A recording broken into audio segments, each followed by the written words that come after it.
Durante el periodo colonial, especialmente en los territorios del Virreinato de la Nueva España, actual México y partes de Centroamérica y Estados Unidos, se estableció un complejo y riguroso sistema de castas que organizaba a la población en función de su origen racial. Este sistema no solo reflejaba la jerarquía social impuesta por la metrópoli española, sino que también institucionalizaba la desigualdad y la discriminación, dejando cicatrices profundas que perduran hasta nuestros días. El sistema de castas fue una herramienta sociopolítica y económica que clasificaba a los individuos según su mezcla de ascendencia europea, indígena y africana. Si bien en apariencia se trataba de un intento por organizar una sociedad multirracial, en realidad encubría un mecanismo de control y exclusión que beneficiaba a una élite blanca y empobrecía al resto de la población. La llegada de los españoles a América en el siglo XVI trajo consigo una visión eurocéntrica del mundo, donde la civilización, la religión y la cultura estaban profundamente ligadas a la sangre y el linaje.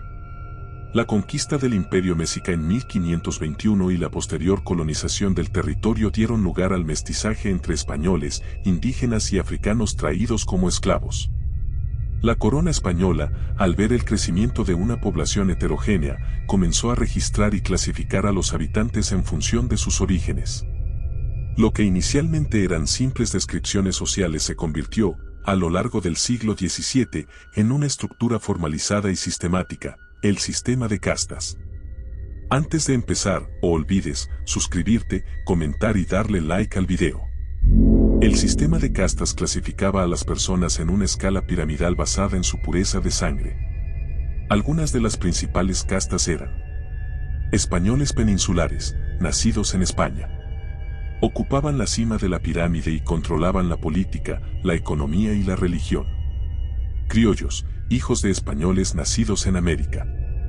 Aunque ricos y poderosos, eran considerados inferiores a los peninsulares. Mestizos, hijos de español e indígena. Eran numerosos y con acceso limitado a la educación y al trabajo. Mulatos, mezcla de español y africano. Generalmente marginados y vistos con desprecio.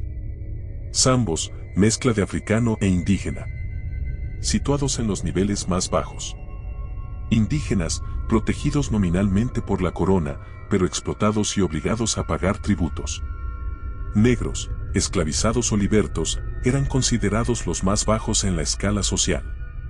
A esto se sumaban otras combinaciones como el castizo, cuarterón, morisco, lobo, chino, salto atrás, entre otros, en una clasificación cada vez más absurda y obsesiva por determinar la raza exacta de cada individuo. Uno de los elementos más siniestros del sistema era la obsesión por la pureza de sangre, un concepto que venía de la España medieval, especialmente con la expulsión de judíos y musulmanes. En América, esta pureza se traducía en privilegios legales, acceso a cargos públicos, educación, tierras y hasta en el derecho a vestir ciertas prendas o portar armas. El color de la piel y la ascendencia se convirtieron en barreras infranqueables. Un mulato, por ejemplo, no podía ingresar a órdenes religiosas ni ocupar cargos en el gobierno, aunque tuviera educación o riqueza. De igual manera, un indígena debía pagar tributo y someterse a autoridades especiales, mientras los españoles vivían exentos de estas obligaciones. Este racismo estructural generó una sociedad profundamente desigual, donde la movilidad social era casi imposible y donde el mestizaje, en lugar de promover integración, reforzó la segregación. Las leyes coloniales trataban de manera distinta a los individuos según su casta. Por ejemplo, los indígenas estaban bajo el sistema de República de Indios, mientras los españoles vivían bajo la República de Españoles. Esto implicaba diferentes tribunales, impuestos, deberes y derechos. Las castas bajas no podían portar armas, acceder a cargos públicos, casarse libremente con personas de castas superiores, ni recibir educación formal. Esta discriminación legal consolidó una estructura de poder basada en el racismo. El sistema económico colonial se basaba en la explotación del trabajo de indígenas, africanos y castas mestizas. Los indígenas eran forzados a trabajar en minas, obrajes y haciendas bajo sistemas como la encomienda, el repartimiento o la mita. Los africanos eran esclavizados y enviados a las zonas más peligrosas o duras del trabajo agrícola y minero. La mayoría de las castas vivían en la pobreza, marginadas de las oportunidades de progreso, mientras una minoría blanca controlaba la riqueza y los recursos. El sistema de castas también sirvió como un mecanismo de vigilancia social. Los registros parroquiales y censos incluían la casta de cada persona, lo cual determinaba su lugar en la sociedad. Las autoridades coloniales fomentaban la delación y el control moral, especialmente en ciudades como Ciudad de México, donde el mestizaje era más común. Además, las castas eran utilizadas como chivos expiatorios en momentos de crisis, acusadas de ser peligrosas, inmorales o criminales por naturaleza, eran vigiladas y castigadas con mayor severidad. Una de las consecuencias más perversas del sistema fue la interiorización de la inferioridad por parte de las castas bajas. Muchos intentaban blanquear su linaje a través del matrimonio con castas superiores o incluso mediante fraudes de documentos para ascender socialmente.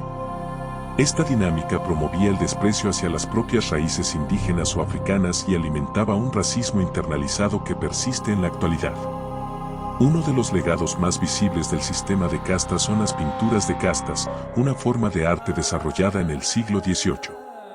Estas obras, encargadas por autoridades y élites, mostraban las combinaciones raciales y los resultados sociales de cada mezcla. Aunque son valiosos documentos históricos, su propósito era claramente didáctico y discriminatorio, enseñar que solo los blancos eran civilizados y que cualquier mezcla llevaba a la degeneración. Estas pinturas no solo clasificaban a las personas, sino que las mostraban con estereotipos de comportamiento, vestimenta y estatus económico, reforzando prejuicios y estigmas. Formalmente, el sistema de castas comenzó a desaparecer a principios del siglo XIX con las reformas borbónicas y, más tarde, con la independencia de México en 1821. Sin embargo, las estructuras sociales y mentales impuestas por este sistema no desaparecieron tan fácilmente. Aún hoy en día, el color de piel, el apellido, el acento, el origen geográfico o el fenotipo pueden influir en las oportunidades sociales en muchas partes de América Latina. El racismo, la desigualdad estructural y el clasismo son herencias directas de aquel oscuro sistema colonial. El sistema de castas en la Nueva España fue mucho más que una clasificación racial, fue una maquinaria compleja de exclusión, control y explotación. Su lado oscuro reside en la forma en que justificó y naturalizó la desigualdad durante siglos, afectando profundamente la forma en que las sociedades latinoamericanas se desarrollaron. Comprender este sistema no es solo un ejercicio histórico, sino una herramienta necesaria para reconocer las raíces del racismo y la discriminación actuales. Solo enfrentando ese pasado con honestidad podremos construir sociedades más justas y equitativas. Yo me despido, no sin antes decir que sabemos y que creemos saber.